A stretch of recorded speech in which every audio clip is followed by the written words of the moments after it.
So Tim, welcome back. We've got another narcissistic question for you.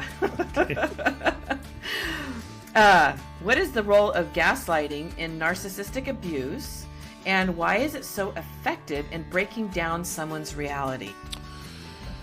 Yeah, so what I want people to understand that I work with is that for most children, most people that get into narcissistic relationships where they're gaslit, they've been preconditioned in childhood by it through complex trauma. So complex trauma for most children is that one of your parents was a narcissist or had narcissistic tendencies that got triggered quite a bit. A lot.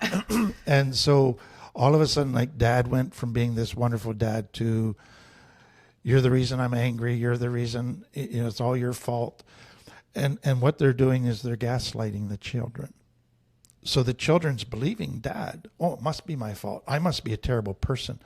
Or dad, oh, I'm just too busy, and the child's going, oh, it must be too busy because I'm not worth spending time with, and therefore he just spends time on other things.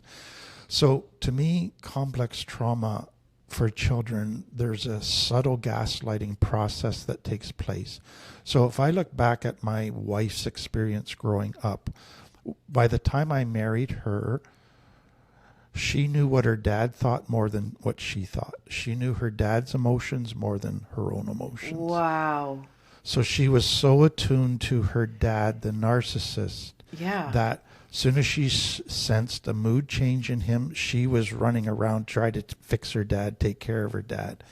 She had to agree with her dad about everything. So she knew exactly what he thought and what she should believe, but she didn't have a clue what she believed.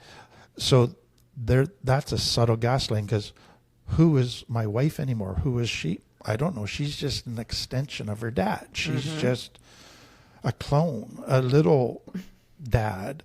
And so there's no, this is who I am, defines me. There's none of that.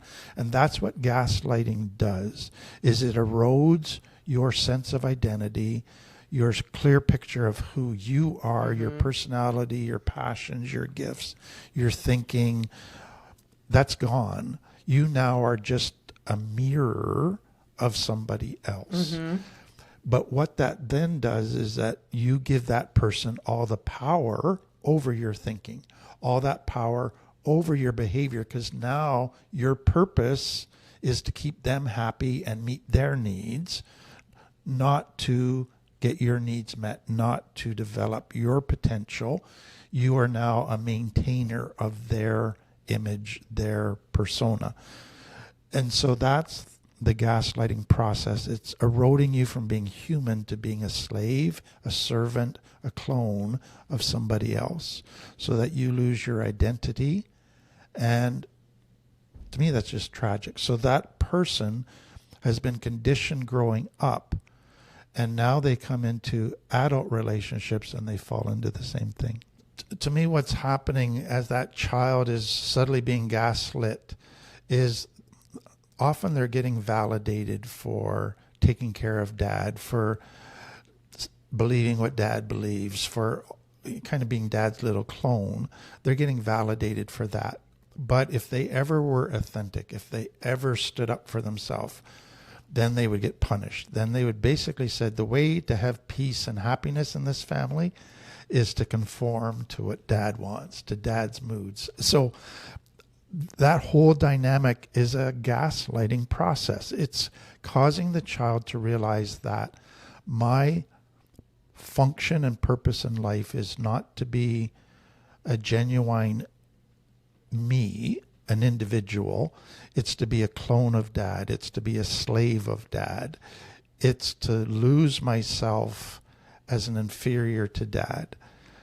And that's, to me, just tragic. So, but that's a conditioning process. And often you get rewarded for it. So you feel like it's the right thing.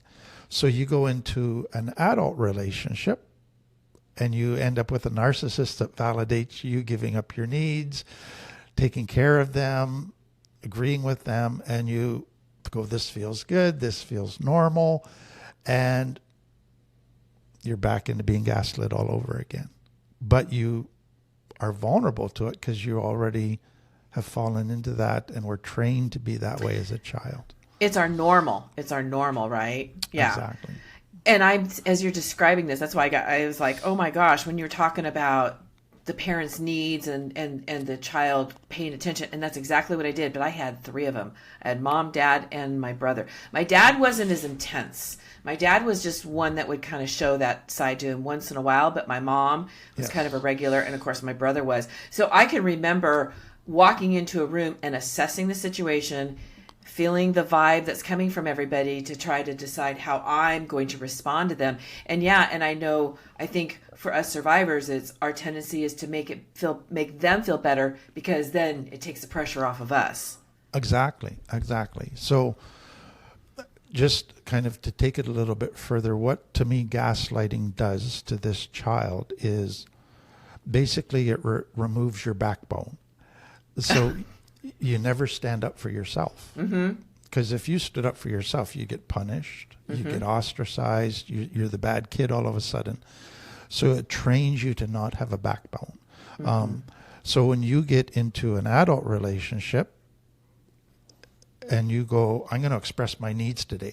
No, don't do that. That would be selfish. I'm going to confront that this is unhealthy. No, don't do that, because that would make them angry. Yeah.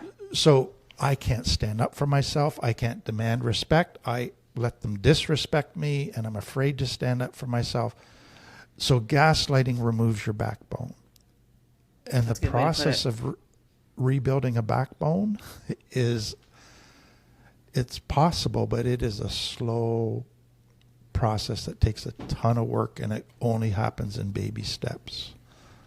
And I would imagine you would need support doing that. You would probably need a really good therapist. I mean, because it's not...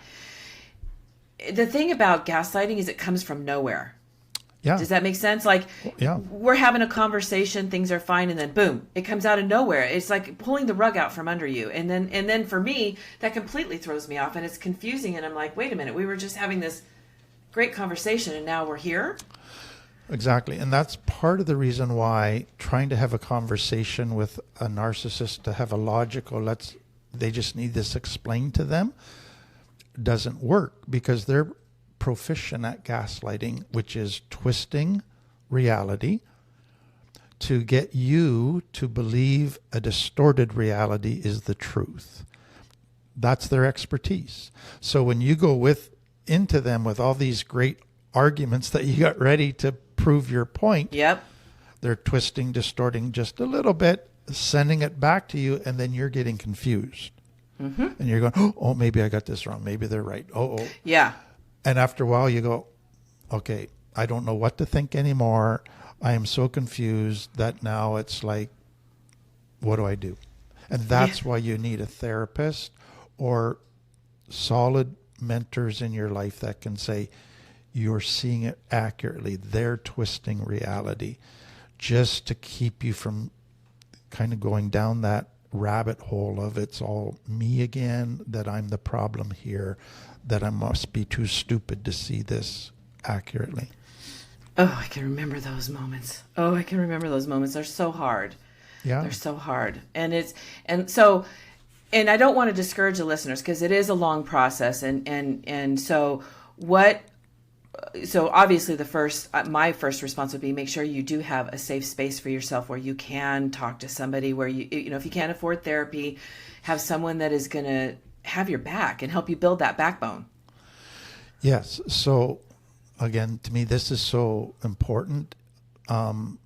You can't heal from kind of trauma that comes from childhood or from being with a narcissist while you're still living with a narcissist who's actively making stuff unsafe for you.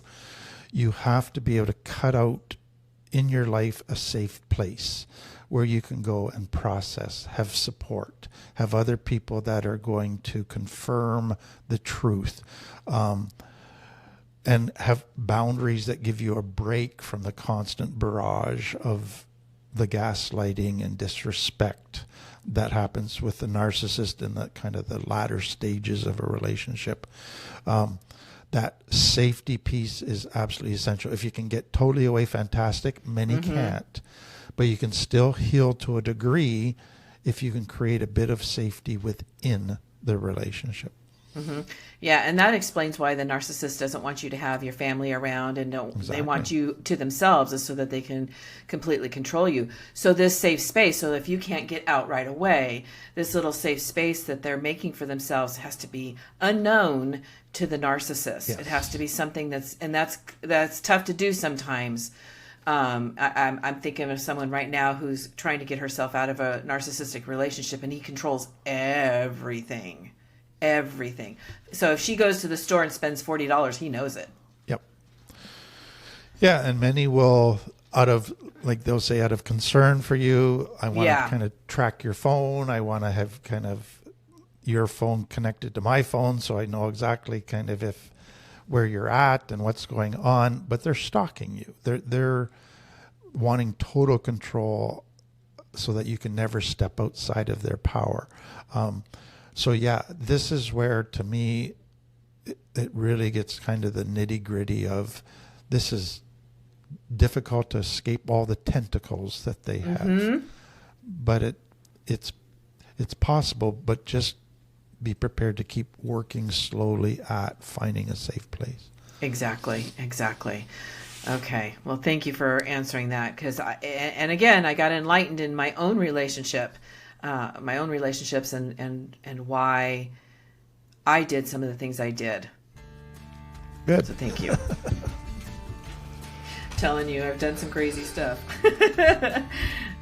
So good not to be there anymore. If this resonates with you, or you've got a question for our experts, let us know in the comments, and make sure to subscribe for more insights on trauma healing.